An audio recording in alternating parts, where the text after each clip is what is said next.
Hey guys, what's up? It's Kevin for the Win, and we're back for another edition of Diablo 3. Today on the channel, we are revisiting the Pestilence Master Shroud, which has been confirmed to be the Season 26 starter set for the Necromancer, so let's jump right into it. Pestilence Master Shroud, 2-piece bonus. Each corpse you consume fires a corpse lance at a nearby enemy. 4-piece bonus. Each enemy you hit with Bone Spear, Corpse Lance, or Corpse Explosion reduces your damage taken by 2%, up to a maximum of 50%, last 15 seconds.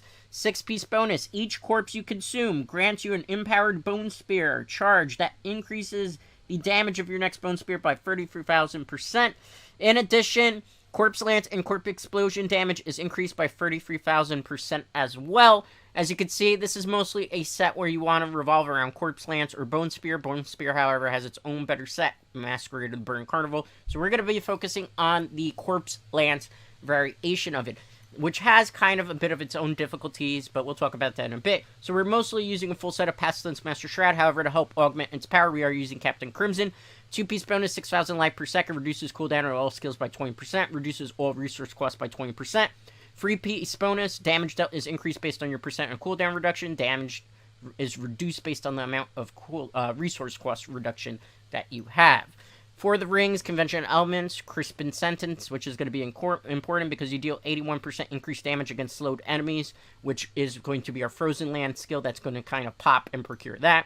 We're going to be using Grimdar's Malware Guards. Even though we're not using Bone Spears, we are using Simulacrums. The Johnston is very important to run on this particular build because when Land of the Dead expires, it grants you 50 stacks of Maccabee Knowledge. Maccabee Knowledge increases the damage of Corpse Lances. We're also going to be using on this the 2-piece set of Jessic's Skull set. So when the target of your command skeleton dies, your skeletons attack the next target. When your skeletons are commanded to attack a target, you deal 400% increased damage. So that's kind of important. So we run the Scythe as well as the Shield to get the maximum benefit out of this particular skill set.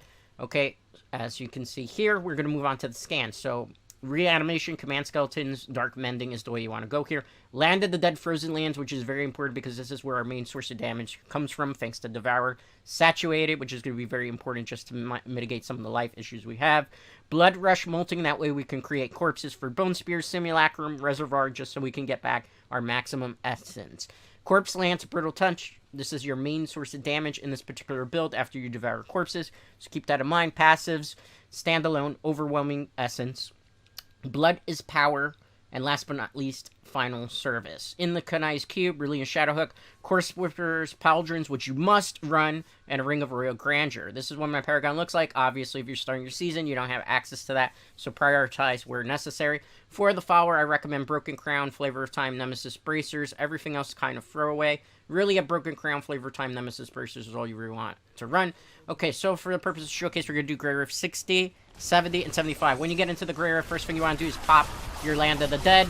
Then you're going to want to click in your Devour button, which is going to allow you to consume all the corpses around you, allowing you to fire off all your empowered Corpse Lances. So you want to get as many of these Corpse Lances out as fast as possible.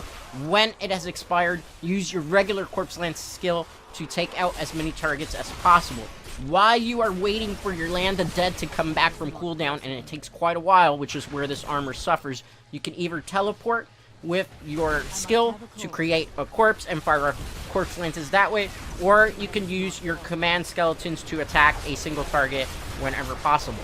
The only problem with this particular strategy is the fact that you will be burning through your essence, but you need to be able to use these command skeletons as well as those Corpse Lances to get your cooldown back up as fast as possible. The biggest weakness with Pestilence Master Shroud is the fact that it relies heavily on Land of the Dead to be able to fire off all these Corpse Lances as fast as possible. Obviously, as you see here in the Greater Rift, it's kind of important that you get a good dungeon layout because there are times where you might waste your Frozen Land against enemies and there's not a lot of them around. You want to kind of know when you're popping your Land of the Dead. Usually wait for a lot of enemies to be on the screen. However, then again, as you can see here from this demonstration, you are at the mercy of cooldown reduction. Despite having so much cooldown reduction, Land of the Dead just naturally is a very long ability to come back from its cooldown. So even with Go Aqua Swiftness, even with 8.0% cooldown reduction, it is going to be an issue. This is why I highly recommend, if you're going to go to the Necromancer class, that perhaps you rethink your armor that you're going to be using throughout the whole season, because one of the issues also with Pestilence Corpse Lance is the fact that, besides the fact you're waiting on damage rotations and cooldowns to be able to get back your Corpse Lances as fast as possible, you can only pretty much do significant damage going up to about Torment 13. Once you get into Torment 15 and Torment 16 difficulty, the armor will start to struggle tremendously because it just cannot keep up with the amount of enemies, and waiting for that cooldown reduction despite doing a whole bunch of things to mitigate it is just really not worth it. And the fact that Corpse Lance Pestilence Master Shroud build is very squishy in general, and you can't take that many hits. So it's a good armor to speed farm through Torment 13 and get all the gear that you need to make better armors, that being Masquerade or the Burning Carnival, or if you want to go Legacy of Dreams Necromancer, that's a good option as well. Or you can go maybe some of the Legacy of Dreams versions of Corpse Lance, but obviously you don't want to go particularly Pestilence Master Shroud, as it's just not as viable on high tier play. So use it to get a better armor and a better build, and that would be my recommendation. But while you're waiting for that, what should you do to optimize this build till you get to a better build? Well, for starters, obviously, since we are using Captain Crimson, it is in your benefit to get cooldown reduction 8.0% or higher wherever possible on all your gear. The more cooldown reduction you have, the easier it will be to get back your Land of the Deads, as well as deal more additional damage. Subsequently, again, since we were using Captain Crimson, it would be in your benefit to get resource cost reduction 8.0% or higher wherever you can on your gear, because that will allow you to take a couple more hits, although the Necromancer class in general is pretty tanky. Now, when it comes to Rift Guardians, I would save your Land of the Dead just to fire off a whole bunch of consumed Corpse Lances that way. Now, remember, these massive Corpse Lances are coming simply because you're holding in your Land of the Dead, you activate it, and then you're activating your Devour, which is consuming tons of corpses all around you to fire off these empowered Corpse Lances. It's not that you're actually using your Corpse Lance ability, so keep that in mind. In terms of further optimization, outside of cooldown reduction and resource cost reduction wherever possible, I would recommend on your helm, crit hit chance 6.0%, because Necromancers need critical hit chance more than other classes. I would also recommend on your gloves, crit hit damage 50%, crit hit chance 6.0%. And I would also recommend an attack speed at least 8.0%. Those free stats on your gloves will help tremendously between 10 to 15 Greater Rifts higher. Torment 13, Greater Rift 60, 3 minutes and 32 second clear time. I will show you a Greater Rift 70. Keep in mind this is a very squishy type of class, so I may take unnecessary deaths. Again, same strategies before. Land of the Dead, then you're going to want to use your Devour ability to consume all the corpses around you to fire off tons and tons of Corpse Lances. Keep it going as much as possible. When you run out of it, then you can optimize, or basically decide whether you want to throw some Corpse Lances, use your Command Skeletons to attack targets, use your Corpse Lances to help build back up that cooldown. Every once in a while, if you see that you don't have any corpses around you, you can teleport, aka Blood Rush, to be able to create a corpse. Keep in mind, again, you are very, very, very susceptible to being one-shotted by a lot of things, because the Necromancer class is not very durable, and this particular build in particular does kind of struggle a little bit when you're waiting for cooldown reduction. In terms of further optimization, I would recommend anywhere where you could buff Corpse Lance to 15%, definitely do so. Subsequently, if you wanted to buff up your Command Skeletons, you could do so as well. That will not necessarily be such a bad thing for you. Obviously, our optimization, make sure you can get the maximum intelligence wherever possible, because it will help tremendously for what you're trying to accomplish. Further optimization that's going to be required for this build is you're going to want to have most of your pieces of gear either Ancient Legendary or Primal Ancient Legendary, put them into a Kanai's Cube with a Legendary Gem. I would recommend at least level 80 or higher, and augment your armor and gear pieces so that you can get increased amount of damage that way. Now, I'm going to give you cautionary word of caution again. Pestilence Corpse Lance, despite even full optimization, is going to start struggling in Torment 16, even with fully optimized gear. So it might not be in your benefit wasting so many legendary gems and everything of the sort trying to get this armor to clear a Greater Rift 150. It can do it, but it's not really going to be worth your benefit, and chances are you're going to probably waste your whole seasonal journey trying to accomplish it, and you may never actually even get to that particular number. So I would recommend probably swapping out to something else. But if you wanted to, you would have to augment your gems. The higher the level of the gem, the better it will be for your augmentation of the armor. So think on average you want maybe a level 100 gem or 120. That would probably be your best benefit in terms of getting the maximum amount of attack stat. But most realistically, people that are starting their seasonal journey will not be able to accomplish that feat very easily. So if you have to basically augment a gem at level 50, that's fine. Keep in mind, when you augment a piece of gear, you can always overwrite it with a higher legendary gem later on. That's not a problem. You can always overwrite your gear, so do not stress that at all, young ones, at everything of the sort. Now, if you're playing Seasonal Journey and this is your first start with Diablo 3, how does that work? Well, there's a set list of objectives for every chapter that you have to complete. Upon completion of your Chapter 2, 3, and 4 Seasonal Journeys, you get 2 pieces of Hatred Gift. So, for example, completing Chapter 2, you get 2 pieces of Hatred Gift. Chapter 3, you'll get 2 pieces of Hatred Gift. Chapter 4, the final 2 pieces, which is the starter set for the class, which in this particular case is the armor that you're seeing on screen, Pestilence, Master Shroud. So, here's the thing about Hatred's Gifts. You are not guaranteed Primal Ancient Legendaries. You're not guaranteed Ancient Legendaries. In fact, Primal Ancient Legendaries can't drop till you clear Greater of 70, so it's mathematically impossible that you'll get one from your Hatred's Gift. Keep in mind, you are guaranteed your full 6-piece set bonus for your starter set for the season. You're just not guaranteed Ancient Legendaries.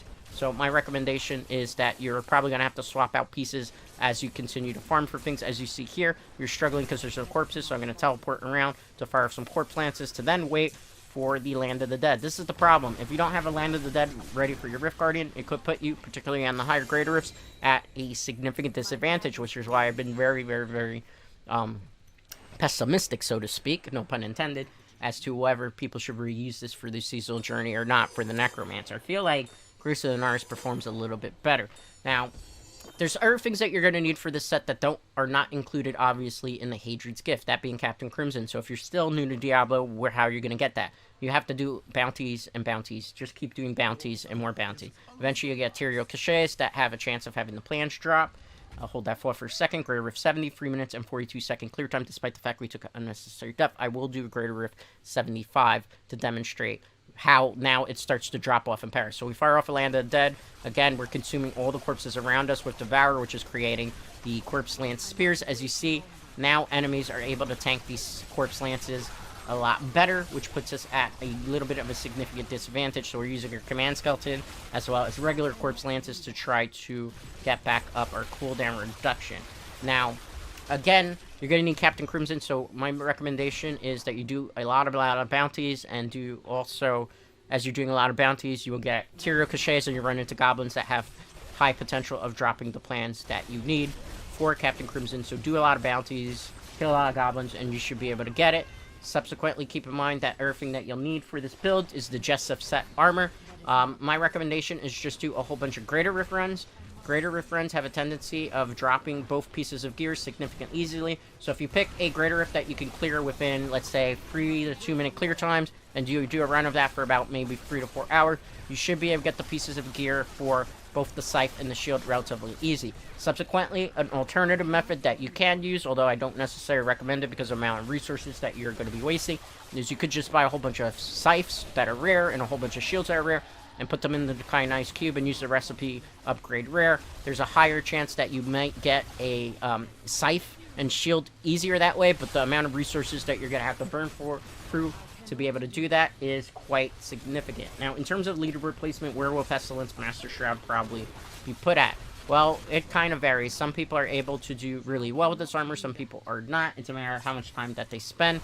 My recommendation, probably you want to avoid it. If you want a very easy seasonal journey start, you probably want to look at Grace of Naris Monk class, or you want to look at Raycore Barbarian. It's not the easiest start, but it has a better legendary set armor to use, or I would recommend using perhaps the Unloadable Be-All for the season would be the Marauder set, which has by far the easiest of everything and requires the least amount of optimization with additional pieces of everything sort to do very well. I would kind of rank the Necromancer as probably the bottom tier of the starter set armors that are available for the season. The only thing, I think it actually would be the bottom tier, because even Magnum Opus Twisted Sword build, which uses the Energy Twister build, is significantly better in terms of performing. It might be slow, but it doesn't run into the issues of waiting for cooldown, case in point here.